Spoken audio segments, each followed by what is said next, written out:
Angel Reese got her hair pulled, and she ready to fight everybody on the Connecticut Sun. The WNBA has issued an $80.50 fine to Bria Hartley for intentionally pulling Angel Reese's hair before tax. What you think she intentionally pulling Angel Reese's hair? Let's move on. So Angel Reese posts first career triple-double in Sky's 78-66 win over Sun. Angel Reese scored the first triple-double of her WNBA career in the Chicago Sky's 78-66 win over the Connecticut Sun on Sunday. The second-year star tallied 11 points, 13 rebounds, and 11 assists in the victory, adding 3 steals and 2 blocks. She got the triple-double with her 10th assist on a jumper by Ariel Atkins with 2:46 remaining in the game. Reese is the second player to notch a triple-double in the WNBA this season, joining rival Caitlin Clark. Clark compiled 20 points, 10 assists, and 10 rebounds against Reese and the Sky in the Indiana Fever's 93-58 season opening win. During her rookie season, Reese set a WNBA record by getting a double-double in 13 consecutive games. That streak eventually extended to 15 games and included a rookie record of 7 straight games with double figures in points and rebounds. Reese finished with 28 double-doubles last season, 2 short of the single-season record set by Alyssa Thomas in 2023 with the Sun. The Sky forward was also involved in a scuffle with 6:22 left in the third quarter, and the Sun leading 43-42. She objected to Connecticut's Bria Hartley pulling her braid and striking her across the face while pursuing a rebound. Reese immediately confronted Hartley and shoved Olivia Nelson-Ododa before Tina Charles stepped in. Hartley was whistled for a loose ball foul, while Reese and Charles were issued technical fouls. For the remainder of the quarter, Chicago outscored Connecticut 17-11 and maintained a lead for the remainder of the game. Obviously, that little scuffle that we had, she had to stick up for her teammate, Reese said about Charles afterward. She was like, I got to do that. Haley Van Lith led the Sky with 16 points off the bench, followed by Reese and Kia Nurse scoring 11. Atkins and Camila Cardoso each added 10 for Chicago, which improved its record to 3-7 for the season. With 22 points, the Suns' Marina Mabry led all scorers. Charles added 19 points, followed by J.C. Sheldon's 12. Nelson-Ododa grabbed 10 rebounds for Connecticut, which dropped to 2-8. The Sky returned to the court Tuesday, hosting the Washington Mystics. Up next for Connecticut is a visit to the Fever, also on Tuesday. Obviously my first year, I was a passer, and I kind of been a passer all my career. I came out of high school as the #1 wing and trying to get back to that, trying to get back to being super versatile. And Tyler made that emphasis early on in the season. I didn't understand it, and I really was kind of confused and trying to figure it out, and I'm still figuring it out. But I had patience. Obviously tonight it came out big. I think bigs have the best passes. So I'm just super excited, and then to add it with the win just feels really good. When you got the last assist, you put up 10 fingers. Was that related? Did you know in the moment? Well, somebody came up to me and said I had one more, and then she made it, and I knew somebody was going to get it because I knew they were going to make the shot. So we made a lot of great shots tonight, so I knew it was coming. And probably, it seems like this whole week you have shown different parts of that. Yeah. You showed some mid to outside shooting in Brooklyn. Yeah. And then this game tonight. How does that feel for you in the path here? Yeah, I just want to be unstoppable. I want to be to a point where it's hard to guard because they have to guard the pass, they have to guard the shot. Obviously, didn't knock my shots down, and I felt really good during warm-ups. But obviously, I didn't knock down tonight. But I didn't let that get down. I think some of the best players in the world, like if their shot is not falling, they try to find other ways to get the team together and stay involved. So I tried to find that on the defensive end, guarding Tina. She's obviously a great player, and then being able to rebound and pass, which is something I try to emphasize on tonight. I was talking to Tina before the game. She was saying that early in her career, Sylvia Fowles would talk to her and tell her. Yeah, she was talking to me. I noticed you guys chatting. Yeah. Do you enjoy that? What types of things would she share? I do. Obviously, the little scuffle that we had, obviously, she had to stick up for her teammate. But she was like, I got to do that. I got to stick up for my team. And I was like, that shit not personal. I love a vet like you. I love a player like you. Obviously, I respect your game. You've done a lot of great things for this game. And obviously, I love guarding her because I can see a lot of the things that I can add to my game. She has that pro, and being able to get to the cup and get that right hook. So it's great having a vet that really wants to talk to you and make sure you want to get better, because obviously when she leaves this game, she wants to leave it in the right way. Haley, you do whatever they asked you to do, but playing two guard today, Mm-hmm. how natural was that for you? Or is there a connection between that and the scoring, just feeling like your natural role? I actually am not naturally a 2 anymore. I think I'm more naturally a 1 at this point. But really the reason that we have tried to do it, just talking with the coaching staff, is they're trying to get me more opportunities off the triple threat catch instead of always having a live dribble, and trying to mix it up where it's like 50-50 instead of 90-10. So really, we're just trying, me and Ariel or whatever that other guard tandem may be, we're just playing naturally to mix up who's bringing the ball up on a live dribble and who gets to play out of triple threat. And obviously, I specialize in triple threat, I think, playing out of jabs and my body and my footwork. So I think, that helped me get to spots tonight. And also, obviously Angel was facilitating and found everybody. So, I made a lot of open shots and that was my job tonight. Angel, can each of you guys speak to how it was closing out that fourth quarter and Yeah. how y'all were able to do that? Yeah, I told them we had that timeout that 12 points can flip easy. And there was 4 minutes left, and we know how it feels to be up and then go back down. So staying poised at the right time. Obviously, I think talking to Haley the whole time, like, you're a rookie, but your opportunity has arisen. Like you step up to the plate and maximize your opportunity. And tonight she maximized that, and she's been ready all year. And just being able to see that and keep her poised, like, you never know. Any night with this team, you can get anybody's best night. So I'm just super proud of this team where we are. But it's just the beginning of it. And then Haley, speaking of opportunities, how have you been able to stay ready when coming off the bench and contribute to the team?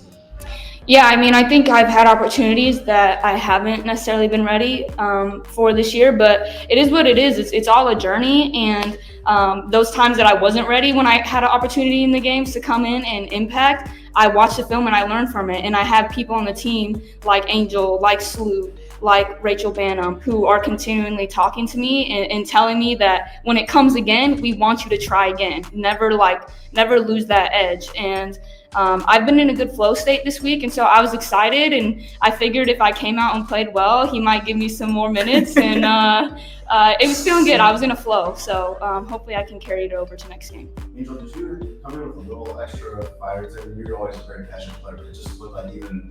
I was hungry. I'm hungry. Like a little more. I'm hungry for a win. Like 2-7. Like, we played a song before the game. Well, not a song before the game. Coach kind of told us before the game.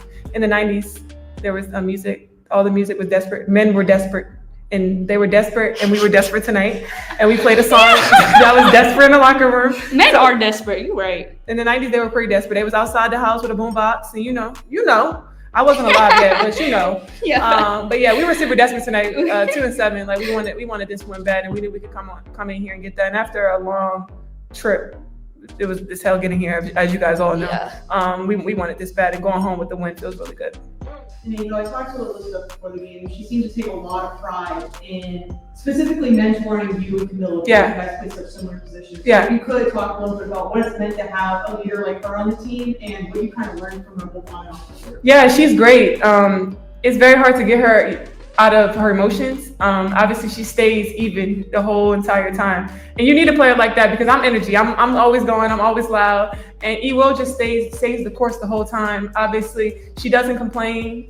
She doesn't do anything out of her sort. Obviously, she takes her time around the basket, and I watch her too. Like, her and Tina, they have that nice probe. They take their time around the basket and get that nice hook, and I try to look at that with Ewell in her game. So she's been a great mentor for me and Camilla, and just being able to have that has really helped us. For sure. And how have you kind of balanced like this pressure on you of, being a high draft pick and like all this outside noise and playing such a key role early on in your career while you're still trying to learn and develop? Yeah, just staying the course, having great teammates. This guy has done a great job being able to have my back through everything. I love being here. I enjoy it. Obviously, it's been a bumpy road and it hasn't been easy for us, but I want everybody to continue to trust the process. We got to trust the process.